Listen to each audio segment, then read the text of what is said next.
60쪽입니다. 관상기도란 무엇인가? 지금까지 관상기도 배워왔는데 관상기도란 무엇인가? 지금까지 우리가 배워왔던 것과 조금 다른 이야기, 근본적인 이야기를 좀 하고자 하는 겁니다. 둘째 줄에 관상이란 말은 어떤 방법을 지칭하는 말이기보다는 상태나 태도를 지칭하는 용어다.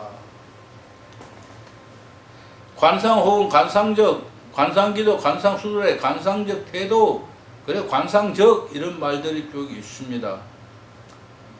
내려가서 중간쯤 부분에 관상적이라는 말은 관계적인 용어이다. 즉 주체와 객체 사이에서 이루어지는 관계의 정도가 찾았습니까? 예.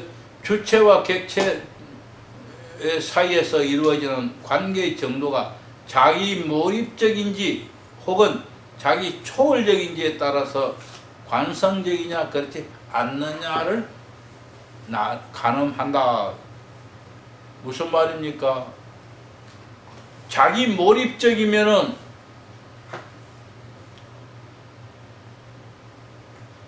관상기도가 아닙니다.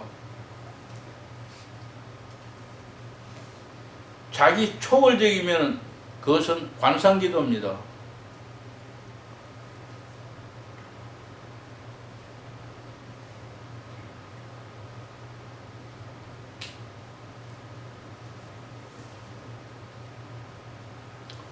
자, 그럼 여기서 밑에 보면은 자기 몰입적 태도라는 그 증거에서 한 5줄쯤 내려오면은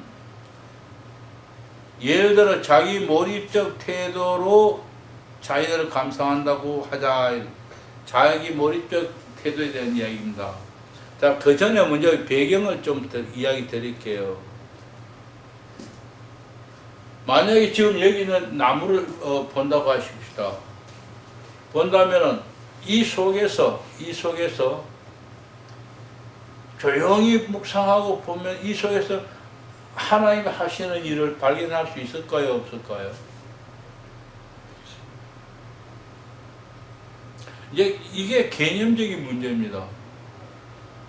자기 몰입적이라는 것은 가만히 보면서 하나님이 우리 아는 지식은 뭡니까? 탄소 동화작용. 그래서 하나님이 이런 녹색잎을 만드는구나.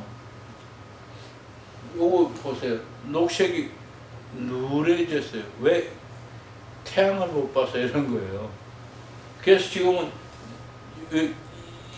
대강의한 날 끝나면 저기 내놓는 거예요. 태양 옆으로. 그래서 지금 많이 살아난 거예요. 녹색이.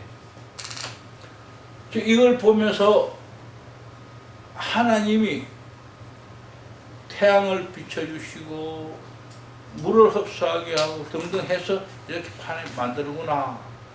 지 스스로 된 게 아니구나. 그래서 하나님이 하시는구나. 이것을 주관하시는 하나님. 이렇게 우리가 인식할 수 있다는 거예요. 그래서 자기 몰입이라고 이야기하는 이런 배경이 있습니다. 그건 자기 초월은 이거하고 전혀 다릅니다. 내가 파악해 보는 게 아니고 어떤 의미에서는 다 등지고 하나님, 예를 들어서 나무라고 생각합시다. 하나님이 그 나무를 통해서 하나님 저 나무를 어떻게 키우실까요? 그래서 하나님이 하신 모습을 내가 보고자 하는 거예요. 전혀 다른, 내가 이 나무를 보고 집중해서 보고 관찰하고 등등 뭐 어쨌든 해서 여기 가운데 역사하는 하나님을 인식하는 것과 나는 이거와 관계없이 초월해서 하나님이 하시는 일을 보고 싶어. 이 차이점이에요. 그래서 자연을 통해 내가 몰입하는 것은 관성적이 아니다. 그렇게 표현하고 있는 것입니다. 예를 들어 몰입적 태도로 자연을 감상한다고 하자. 이때 자연을 감상하는 자신은 감상하는 주체가 되고 우리는 주체고 자연은 감상을 당하는 객체가 된다. 우리는 주체고 자연은 객체입니다. 인식의 주체와 주체와 인식의 대상 사이에는 일정한 거리를 유지할 수밖에 없다. 내가 이 나무 속에 들어갈 수는 없잖아요. 그게 거리가 유지될 수밖에 없는 거예요. 그리고 인식의 주체는 인식의 대상을 분석하고 판단함으로써 이해한다. 이게 파란 건 왜 이러냐? 탄소 도화작용을 통해서 그렇구나. 근데 이 속에 여기는 태양을 못 봐서 이렇게 누래졌구나. 자기 분석하고 관찰하고 판단해서 판단한다는 거예요. 이것이 그 자기 몰입적 태도다. 그럼 관상적 태도는 어떤 것이냐? 오른쪽 61쪽입니다. 61쪽 위에 두 번째 절에 관상적 태도는 자연과 음악에 접근한다면은, 관상적 태도로 접근한다면은 나와 자연, 나와 음악이라는 이원론적 태도로부터 자기를 대상에게 넘겨주어 주체와 대상이 하나가 되는 자기 초월적 태도를 지니게 한다. 무슨 말이냐 하면은 내가 판단하고 관찰하고 하는 게 아니고 그냥 내가 그 속에 들어가 버리는 거예요. 내가 나를 넘겨준다 그러는데, 넘겨준다는 말에 조금 표현이 그래요. 내가 나를 그 속에 들어가 버리는. 그것이 어떤 상태냐? 옛날에 왜 삼성 이건희 부인 홍라희? 홍라희가 가진 그림 눈물 몇 억 한다는 그림요. 그 화면, 텔레비 화면으로 제가 봤는데 아무것도 아니던데, 애들 장난같이 그러진 않는데, 화가들은 그 앞에 서서 눈물을 뚝뚝 흘리면서 보고 있다는 거 아니에요. 뭐냐? 화가와 나와의 차이점이에요. 우리는 감성이 뛰어나지 않아서 그게 몰입이 안 되는 거예요. 물론 화면을 봐서 그렇기도 하겠지만, 화가들은 그걸 보면 뭐냐? 자기가 마치 그 사람 같은 거예요. 동화돼 버리는 거예요. 나를 거기 넘겨줘 버린 거예요. 그래서 넘겨줘서 내가 그 속에 들어가서 그 사람과 같이 돼버려. 동화되어서 그림 보고 자기도 눈물 흘리는 거예요. 그림이 흘리는 게 아니라 자기가 흘리고. 그것을 뭐라고 하느냐? 피조물을 보고 하는, 이것을 나는 관조라고 표현하고, 조물조 하나님을 그렇게 보는 것을 관상이라고 구분합니다. 여기서 관상적 태도라는 것은 뭐냐? 바로 그와 같이 화가가 그림 앞에 서서 눈물을 흘리는 그와 같이 우리가 하나님 앞에 앉아서 하나님과 대화하는 거예요. 나를 벗어나는, 초월하는 것이다.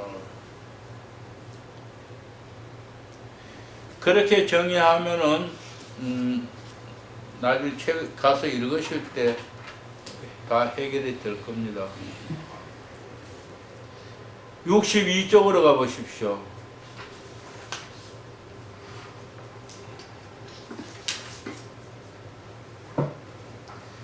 62쪽의 중간 아래 하나, 둘, 셋, 넷, 다섯, 여섯, 일곱, 여덟, 아홉, 밑에서 10줄입니다. 하나님의 속성에는 내재적 속성이 있다. 자, 내재적 속성이라는 게 무슨 말입니까? 자, 그냥 읽어갑시다. 이때 하나님은 저 멀리 계시는 분이 아니라 우리 존재의 근거를 이루어 계신다. 결코 주체와 객체 분리해낼 수 없는 분이다.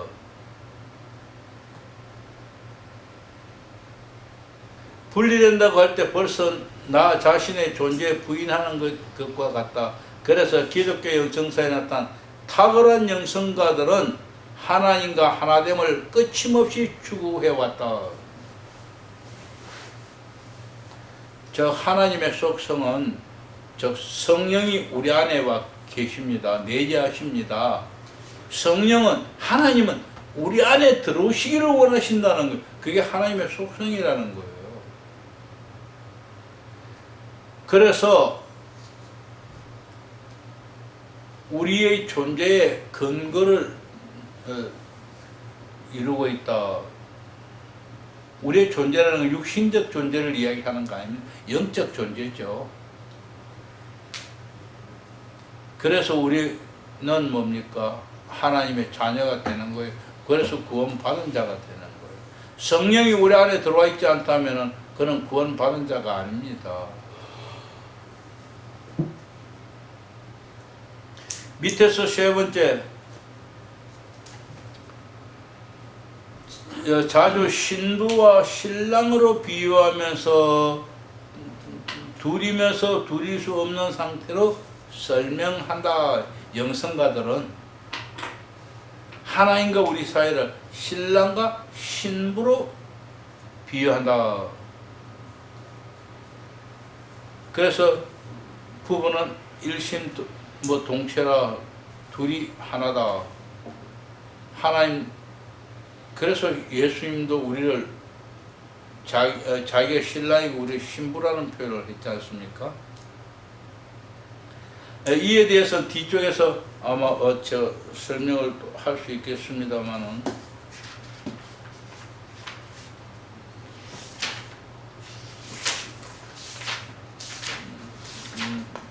뒤쪽에서 보도록 하고요. 우선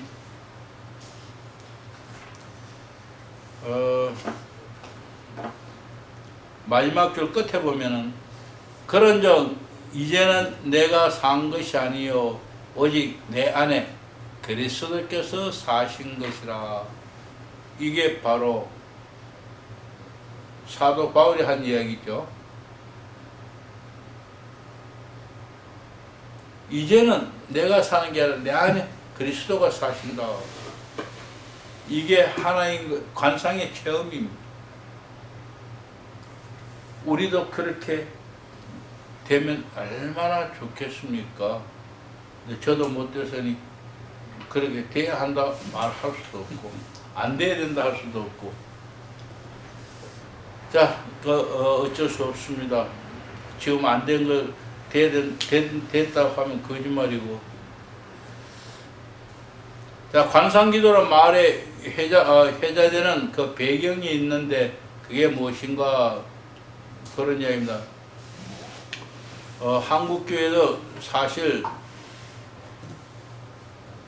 여기 지금 글을 쓰지 못해서도 안 쓴 부분이지만은 관상기도는 이동원 목사가 있기 이전에는 이동원 목사가 관상기도라는 말을 책을 쓰고 강의를 하기 전에는 개신교에 관상기도라는 말이 그렇게 퍼지지 않았습니다. 거의 알지 못했습니다. 조금씩 기도하는 사람들이 때로는 기도의 종류에는 관상기도도 있다는 정도를 알았죠. 제가 영성훈련할 때 가르치던 분이 쓴 책에 보니까 기도의 종류가 이런 기도 저런 기도 하면 묵상기도 관상기도라는 말이 있어서 제가 그걸 보고 혼자 싱긋이 웃었어요. 왜? 돋보기 가지고 이래 보고 하는 그런 말씀, 하나님도 돋보기로 보나? 이러면서 웃었던 일이 있어요. 그리고 그게 궁금해서 저자가 강의하니까 일단 가서 물어봤어요. 물어보니까 하는 말이 기도 중에 최고 좋은 기도라고 그래요. 그래, 그럼 어떻게 하느냐, 뭐라고 이야기하고 한두 마디 하다 보면 그 뭐라 하냐면 나도 더 이상 모른다 그래요. 그분이 조문암 목사님이세요? 나도 더 이상 모른다. 제가 관상기도를 공부하게 된 이유는 바로 그것 때문이에요. 난 더 이상 모른다. 그래서 그러면 내가 알아보겠다 해야 책을 찾기 시작했는데, 당시에 저 종로에 가면 종로 서적이 있었어요. 그 종로서에 가서 2층인가 3층인가 기독교부에 있었는데 그 가서 거의 한 달, 한 20일경을 출근하면서 찾았어요. 네. 결국 못 찾았어요. 없어요. 관상이란 말 자체가 없네요. 기도부 무관에. 그래서 못 찾고 결국 혹시나 하고 저 청계천에 그 책방에 가고 큰 책방에 가서 뒤졌는데 그것도 못 찾고 그러다가 몇 년 지나다가 어쩌다가 인터넷에 잊어버렸어요. 관상기도라는 말 있었는데 갑자기 생각나서 인터넷에 한번 검색해보자 하고 검색을 했더니 책이 쭉 쏟아지는 거예요. 그래서 관상기도라는 걸 책들을 찾아서 보고 이제 알게 된 겁니다. 자, 이제 책 중간에 보면은 중간 부분에 모두는 오해로부터 된 관점이 있다. 관상기도가 이단이니 어쩌니 위험성이 있네 하는 말로 그 다 오해다. 이 책에서는 오해를 했습니다만은 저는 인정하고 싶은 부분이 있습니다. 위험성이 있다. 난 그 인정합니다. 어느 정도까지 위험성이 있느냐? 만약의 경우에 관상기도에 대한 이론을 전혀 모르고 그냥 하다가는 끝까지 가면은 박태성이 같이 될 수 있다. 그게 표본인 것 같아요. 그래서 여기 오는 사람 첫째 누구나 할 수 있는 관상기도에서 주의해야 할 사항을 반드시 강의합니다. 그래서 그것만 주의하면은 큰 문제 없다. 그 외의 문제는 예를 들어서 교회 다니는 사람들 기도하면 엉뚱한 환상을 보고 거기에 빠져 있잖아요. 환상 기도하는 사람 그런 환상에도 안 빠진다는 거예요. 오히려 몰라서 그렇지 잘 알면은 관상 기도가 더 위험성이 없다. 마귀에게 빠져 들어갈 일이 없다. 근데 그건 이론적입니다. 근데 한번 환상을 보고 나면, 환청을 듣고 나면 사람들이 미쳐버려요. 거기에 미쳐버려요. 절대 안 놓치려고 그래요. 그래서 그걸 깨우치는 데는 하나는 힘이 들어요. 그래서 이 기도할 때는 분명하게 모든 환상은 다 버려라. 생각지 말아라. 다 버려도 하나님이 제가 버려야 하는 의도가 있기 때문에 절대 실수하지 않기 위해서 버리는 겁니다. 자, 거기까지만 하고요. 한마디로 말해서 모든 기도는 다 관상기도라고 말해야 한다. 네. 모든 기도는 다 관상기도야 한다. 여기 핵심은 이겁니다. 기도하면 나 혼자 주절주절 하는 게 아니라 응답받는다는 게, 기도는 응답받는다는 뜻입니다. 오늘 우리가 이 책에서 나온 이야기대로 기도는 하나님의, 우리는 그 하나님의 기도에 응답하는 것이다. 이런 의미가 아니라도 일단 교회에서 하는 기도라는 건 뭐냐? 기도하면 응답받는다 생각하는 거예요. 근데 하도 응답이 안 되니까 아예 응답받는 게 아니라 뭐냐? 그냥 주절주절 하는 걸로 끝내버려.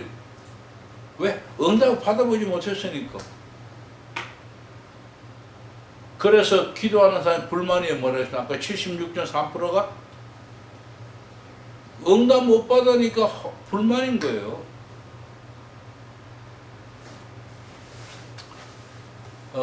자, 그러면은 기도가 무엇인가? 하나님과 관계를 맺고자 하는 만남의 행위이다. 그러니까 모든 기도는 다 관상기도다. 그러므로 기도자는 무엇보다도, 기도하는 사람요, 무엇보다 하나님과 친밀한 관계 형성을 제일 목적으로 삼아야 한다. 그냥 그하고 이런 거 저런 거 그하고 주절거리는데 목적을 두는 게 아니고 하나님하고 친밀한 관계를 유지하는 데 목적을 둬야 한다. 이런 질문을 하면 좀 이상하긴 한데 처녀 총각이 둘이 데이트하는 하면은 그들의 목적이 뭘까요? 처녀 총각이 데이트하는 목적이 뭐예요? 그냥 시간을 즐기기 위해서 그건 아니잖아요. 학교에서 이렇게 공동단체 미팅하는 거 있는 거하고는 다르죠. 개인이 데이트하는 거는 사실은 이 사람이 내 남편 혹은 내 아내가 되어도 좋겠는가 탐색하는 거예요. 그래서 그 탐색이 통해서 결혼하게 되고, 결혼하면은 두 사람이 아주 정말 하나가 되나요? 부부는 일심동체라는데 한 몸이 돼요? 저기 안 목사님 열심히 적으시니까 분위기를 깨야 되겠다. 부부는 하나라는데 그 집은 하나 돼요? 네, 신혼여행 갔다 와야지. 네? 신혼여행 갔다 와야지. 신혼여행 갔다 와야 하나 그래요? 아직도 신혼여행 안 갔어요? 매년 가야죠, 매년.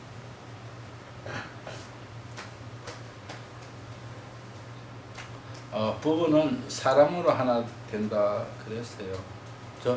그래서 관상기도는 하나님과 우리의 관계를 결혼에 비유해서 이해하면은 가장 적절한 비유다 그렇게 표현합니다. 자, 그래서 그 친밀성이 이루어지는 동안 위에서 친밀한 관계 형성을 목적으로 삼는다. 처녀 총각이 만나는 것은 저 친밀한 관계, 결혼을 목적으로 삼는다. 같은 목적이에요. 그런데 그 친밀한 정도를 보면 어떡하면 처음에는 처녀 총각이 만나면 결혼 초에는 둘이 졸졸졸졸 그냥 하루 종일 지켜야 돼요. 둘이 만나서 그래야 행복한 거예요. 그래 같이 있는 걸 느껴요. 근데 조금 2년 3년 5년 애 놓고 살아가면은 어때요? 말이 점점 줄어들어요. 점점 말이 없어요. 말 없어도 같이 있으면 돼요. 점점 침묵으로 들어가요. 그래서 나이가 많아지면 몇십 년 결혼 생활을 하면은 하루 종일 한두 마디 하거나 말거나 말 없어도 그냥 잘 살아요. 그래서 결혼 초에는 그렇게 말을 해야만 되는 거예요. 안 하면은 서로 간의 사랑을 못 느끼는 거예요. 그러나 점점점 가면은 처와 같이 안아주고 이런 거 없어요. 그냥 한 집에 같이 있으면 행복한 거예요. 다만 없으면은 허전해요. 없으면 허전해요. 근데 집에 같이 있으면 허전한 게 없고 행복해요. 그런 관계를 우리는 부부는 하나라 그래요. 하나님과 우리와도 바로 그런 관계. 하나님이 내 아내와 계시. 집 안에 있듯이 내 아내와 계시는 거예요. 그런 관계를 우리가 인지할 수 있어야 한다. 자, 좀 더 보시죠. 그것이 그 친밀성을 이루어가는 동안 주체와 객체의 간격을 극복해가는 것이 과정이 필요한데 그것이 관상적 태도이고 그것이 또한 관상 기도라고 할 수 있다. 왜 제가 중간에 빼버린지 아세요?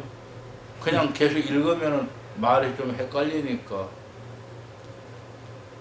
바로 부부간에 간격을 해소하는 게 바로 말이에요. 대화예요. 그래서 처음에 결혼하면 둘이 막 조잘거리는 거예요. 간격을 없애려고. 그러면서 서로 스킨십도 하고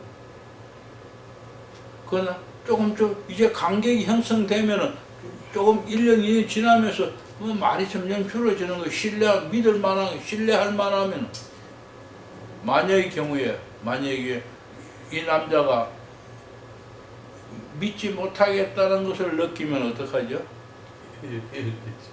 그러면 밖에 나갔다 오면 옷부터 들시보는 거예요. 그러니까 냄새 맡아보고. 왜요? 다른 여자하고 어떤 관계가 있었을까 봐. 근데 신뢰가 가면 그게 없다는 거예요. 그게 없어요. 그냥 나가 있으면 좀 늦으면 늦게 오나 보다. 오늘 바쁜가 보다. 근데 신뢰하지 않으면 좀 늦게 오면 바쁜가 보다 하지 않아요. 이게 어디 갔지? 하고 하거든요. 어디 갔지? 바로 그게 거리입니다. 부부간의 거리. 그 거리를 줄여가는. 그래서 거리가 다 줄어지면 말이 필요 없는 점점. 하나님과 우리 간에도 똑같다. 통성기도 하고 막 조절거리고 하는 사람 아직도 이제 신혼부부 같은 거예요. 영적으로는. 아직도 신혼부부가 아니라 어쩌면 데이트하고 있는지도 몰라요. 그래서 좀 십자가 요한 아벨라 테레사는 어디까지에 비한다면 아직도 데이트하는 상태예요. 영적 약혼이나 영적 결혼의 단계에 들어가려면 한참 가야 한다는 이야기죠. 간격에 대한 이야기를 지금 그렇게 제가 해봤습니다. 하나님과 친밀한 만남을 전제하지 않는 기도가 있을 수 있는가 질문입니다. 하나님과 친밀한 만남을 전제하지 않는 기도가 있을 수 있는가? 만약에 하나님과 친밀하지 않는 관계에 있다면 그거는 기도가 형식적으로는 기도이지만은 사실상은 기도가 아니다. 본질적인 기도가 아니다. 다시 말해서 주여 이렇게 해주세요 하고 떡 끝나버린다면은 형식적으로는 기도지만 사실상으로는 아니다. 지금 그런 이야기 하고 있는 겁니다. 왜 이런 이야기를 해야 할까요? 관상기도는 침묵으로 한다는 것을 이해하기 위해서 지금 하는 이야기들이에요.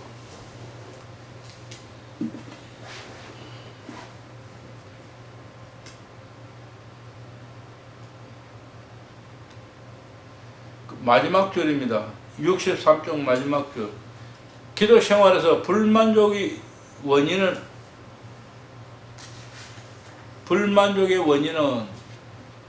64쪽으로 넘어갔어요. 기복적인 차원에서 비롯된 것이 아니고 하고 했습니다.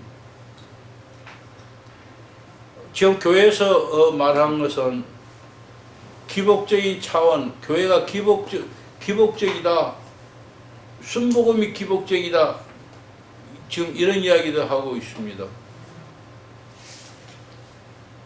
그런데 그건 아니다는 거예요. 그것보다 더 근본적인 문제가 있다는 것을 보여주고 있다. 설문에서 보여주고 있다. 반복되는 자신들의 기도가 하나님과 소통과 친밀한 관계 형성에 도달하고 있지 못하다. 기도해도 응답이 없다는 거예요. 기도해도 하나님을 한번 느껴보지 못했다. 만나보지 못했다. 체험해보지 못했다. 그게 아무리 해도 안 되니까 불만스럽다는 거예요. 불만족이다. 우리 이 사실을 알아야 합니다. 그리고 몇 줄 더 내려갑니다. 왜 기도가 하나님과 교제라고 하는데, 기도는 하나님과 교제를 하는데 왜 독백적이어야 하는가?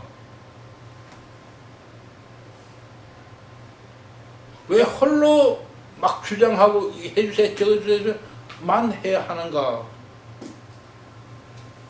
그것은 기도자의 태도야 드리는 기도 내용의 문제와 관련되어 있다. 그렇게 표현합니다. 그래서 기도 쇄신이 필요하다는 이야기를 하고 있습니다. 밑에서 한 5줄. 관상기도를 말할 때 우선적으로 방법의 문제보다는 태도의 문제에 관심을 두고 그 다음에 방법의 문제를 생각해 볼 수 있다. 방법의 문제가 태도부터 생각해. 관상기도하는 태도부터 생각해라. 자, 그 다음에 같이 읽어볼까요?